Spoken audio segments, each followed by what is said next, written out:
Hey guys, here at osmvtxreviews.com. You're watching a review of the Fitbit One. This is a fitness tracker that's released by the company, and it retails for around $120 in most retail locations, such as Target, you get it at Best Buy, and also at Amazon.com.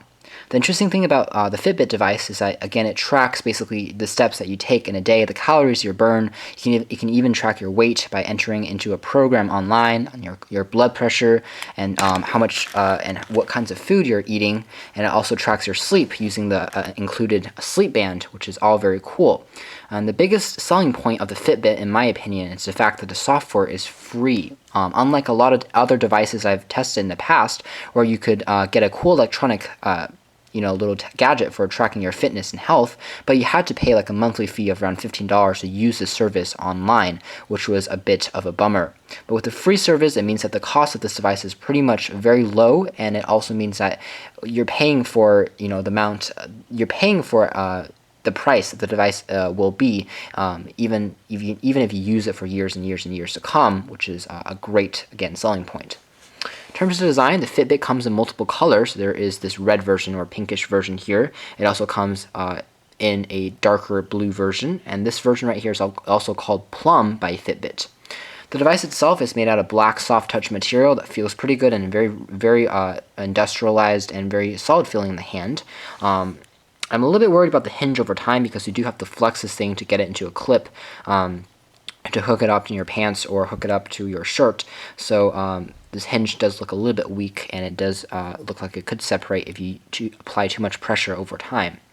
The Fitbit is basically operated using a rechargeable lithium-ion battery, and to recharge the item, you use the charging dock.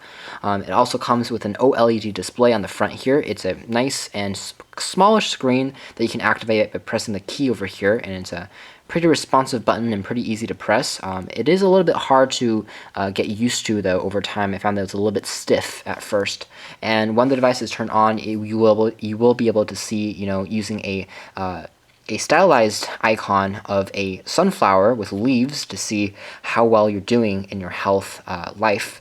And it's going to show you the more leaves that you have on your sunflower, the more you're working out and the better health that you are in, and it will automatically transfer that information to your PC when you hook it up to a computer.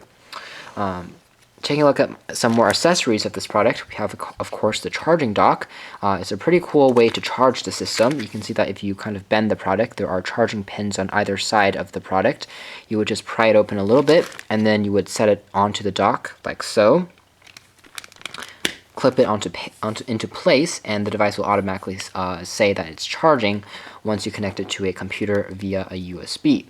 Now, I'm not the hugest fan of the fact that I have to constantly plug this thing in and out of the dock just to transfer information to my PC. It would have been nice to see something like this being a little bit more wireless, but again, this doesn't have any Bluetooth, no wireless capabilities, so you have to, again, remove it from the charging dock once you are finished charging with it, and then put it back into a sports band or a sleep tracker, and just constantly move it back and forth between these things, which, again, I'm a little bit worried about the longevity of the hinge over time, because you do have to move it back and forth quite a lot.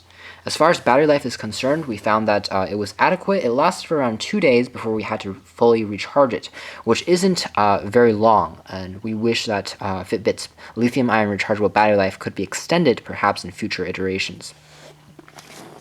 Taking a look at some other accessories, we see that we have our sleep band here, and we also have our clip, which is more traditionalized. In the clip, all we do is we put in the Fitbit tracker like so, and slide it in, and when it's in place, or perhaps we should do it like this, we can clip this onto a pants or jeans pocket.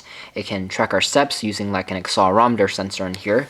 It can also, again, track our calories, our distance that we've walked, and overall it's very accurate in terms of that. In terms of Fitbit.com, I think that the program does an exclusive job of collecting data about how much you're working out and how many calories you're burning, really. If you plan on walking or jogging a lot, it does a great job of that. It even graphs your weight and your health, and you can input the type of foods that you eat using its built-in computer, and it can tell you how many calories you're inputting and how many calories you have burned by walking around daily, which is very helpful. Now, the thing about the sleep tracker that's pretty cool is that you basically use the Fitbit product, and there is a slot on the Velcro over here that you put in the Fitbit, and then you would basically wear this around your wrist when you're sleeping. And what it does is that because the Fitbit has a accelerometer-like sensor for movement, it automatically senses if you're too restless in your sleep, or if you are sleeping peacefully, and if you are doing too much movement because you're having a fever or something, it's going to sense that you didn't sleep really well, and it's going to give you tips in the future of how to sleep better, what types of foods to eat, and how to exercise more accordingly to get a better rest at night. So it does a pretty good job of integrating day in terms of workout and also night in terms of your health and sleep, which is also very important. So overall, the Fitbit One is a very attractive, again, device because it doesn't have a monthly fee. It has a pretty cool design to it, and it's lightweight, it's modern looking, and it's fairly discreet and small. But in the future, we would like to see some wireless integration into the product, a little bit of a longer battery life, and a stronger hinge mechanism. A pretty promising device, and we're eager to test it out more in the coming days and weeks. If you are interested in reading our full written review, please go to our website at osmbtxreviews.com.